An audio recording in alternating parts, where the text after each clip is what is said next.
Joining me now, Ken Delaney, a national security reporter for NBC News. Democratic Congressman Joaquin Castro sits on the House Intelligence Committee. David French is a senior writer at the National Review, and Caroline Polisi, a criminal defense attorney. Ken, let me start with you. Just in trying to sift through everything that is in this indictment, we singled it out there. This line here, and I want you to translate because that wording is a little confusing in this indictment. Domain hosted by a third-party provider, used by Clinton's personal office. The way this is being interpreted by the folks I'm reading is saying that's the day Trump said, hey, Russia, I hope you go find those 30,000 emails from Hillary Clinton. Remember, these ones supposedly scrubbed from her server. And that language I just read is a reference to Russia trying to do just that. Is that what it's saying there? That's what it sure looks like, Steve. And, you know, I don't think it's an accident that this date was mentioned in this indictment. There are a lot of dates that things happen where the Russian hackers were active. And they didn't list very many of them, but this is one particular date they listed, and I think Mueller did it for a reason, because he knows that we would make this connection. He's not alleging that these Russian actors did this because Donald Trump asked them to, but I think a reasonable person can make that inference, and it's really extraordinary, because if you remember, Katie Tur, our own Katie Tur, gave Donald Trump a chance after he said that to sort of take it back, or to at least say he's kidding, he's engaging in hyperbole. But he embraced it. He said, absolutely, I would like the Russians to, if they can get these emails, that would be great, or the Chinese, he said. And in fact, you know, the idea that they morphed from trying to hack the DNC and the DCCC to trying to hack Hillary Clinton and her people, and they continue to do that, I think looms very significant in this investigation, Steve. Okay, now, no Americans indicted here, saying that there's no allegation in this indictment that the Americans knew, that mentioned here, knew they were talking to Russian agents, but the speculation now is centering around Roger Stone. Take us through what is in here about Roger Stone, and do we have any sense what the next steps are there, if there are any? Right. Well, so we've known for some time that the special counsel is calling Roger Stone's friends to the grand jury and asking questions about his knowledge. And the text, or the messages that were enumerated in this indictment today, the indictment, as you said, does not mention Roger Stone, but he had previously published this exchange that he had with Guccifer II.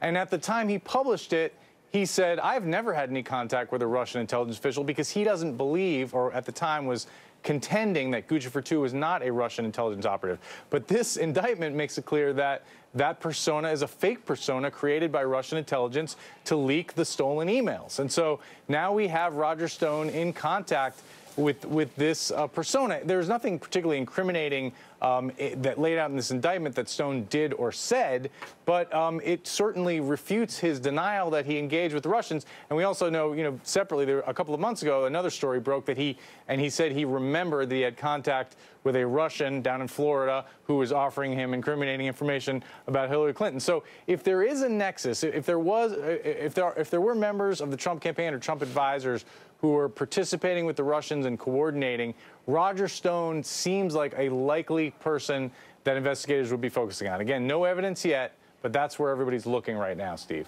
Okay, now the immediate next thing on the world stage, the next issue on the world stage coming out of this is, of course, that President Trump is set to meet with Vladimir Putin. There's been some calls from Democrats tonight, and I think John McCain even potentially for Trump not to go forward with that meeting. The White House now saying he will. So, Congressman Castro, with that in mind, with the White House saying this meeting is going forward, with this indictment now detailing what Robert Mueller and his team believe is this is what Russia was doing in the United States in this presidential election in 2016. What message do you want President Trump to bring to Vladimir Putin? What message do you expect him to bring to Vladimir Putin? Well, given the news today and the indictments, President Trump should not go bow at the foot of Vladimir Putin. And for him to do so is a disgrace to the American people, most especially because on the very day when he publicly called for Russia to hack into Hillary Clinton's emails, they actually listened to him, and they did that. So for him to go there knowing what all of us know now would be a disgrace. Caroline, from a lawyer's perspective here, Ken is saying he thinks that line we're talking about, you know, the day that Trump says, go get those Hillary emails, Russia, if you're listening, this line in the indictment saying it looks like something like that happened that night for the first time.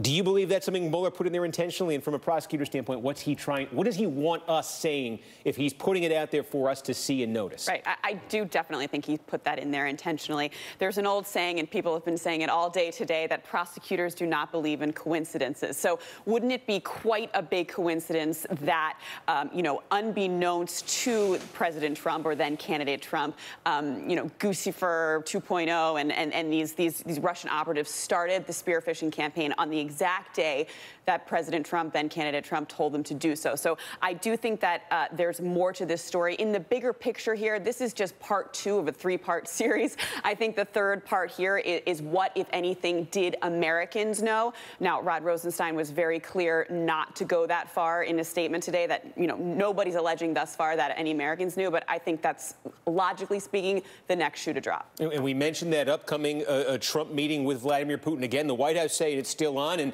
you could make the argument that today's indictment would give the president the evidence he needs to go into that meeting and hold Vladimir Putin to account for Russian interference in the campaign. Well, in advance of that meeting, Trump suggested he does not plan to confront Putin very strongly. This is what he had to say earlier today. I know you'll ask, will we be talking about meddling? And I will absolutely bring that up. I don't think you'll have any, gee, I did it, you got me. There won't be a Perry Mason here, I don't think, but you never know what happens, right? But I will absolutely, firmly ask the question. Putin, of course, has consistently denied that there's any proof that Russia was responsible for the interference campaign. This is what he told Megyn Kelly last year. President Putin, you have repeatedly and passionately denied that Russia was behind the interference with our American presidential election. I haven't seen even once any direct proof of Russian interference in the presidential election in the United States. And now Washington Post columnist David Ignatius is issuing an ominous warning ahead of Monday's meeting. Trump's concessions to Russia and his apparent inability to hold Putin accountable prompted Ignatius to write that Trump should consider the possibility that Helsinki could someday become a symbolic name for appeasement like Munich in 1938. Quote, improving relations with Russia is a worthy goal so long as it doesn't undermine security or reward bad behavior. David Ignatius there. David French, let me bring you in. I read you have a new piece up on National Review saying the witches are real. The president has been calling this Mueller investigation a witch hunt. You're certainly taking it seriously. But let me ask you this, because we talk so much about, the president's been making the case to his supporters that, hey, this is my enemies. This is the Democrats. These are the Clinton diehards who just don't want to respect what happened in 2016. Do you see anything in this indictment today, in the news, in the coverage of it, that's going to change how this has sort of percolated on the right? Well, certainly not in the hardcore Trump base, because immediately the response was, well, yet again, we see no collusion, even though there were the very interesting paragraphs in the indictment indicating that there was direct communication with unnamed individuals with Guccifer 2.0, which broadcasts that there are more shoes left to drop. But until you see some evidence that says that is screaming collusion, you're going to have a hardcore base that is going to be unfazed by any of this.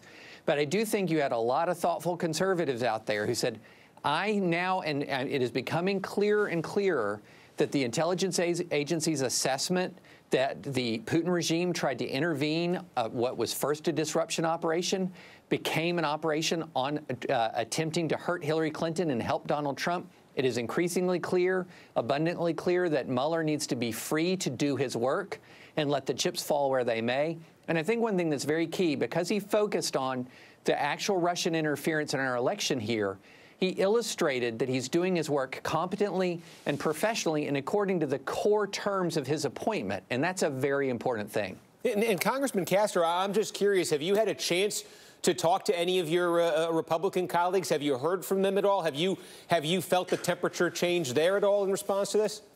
I haven't, Steve. We ended voting somewhere around 11 o'clock this morning, and most of us have been on planes. I just got back home to Texas about an hour ago.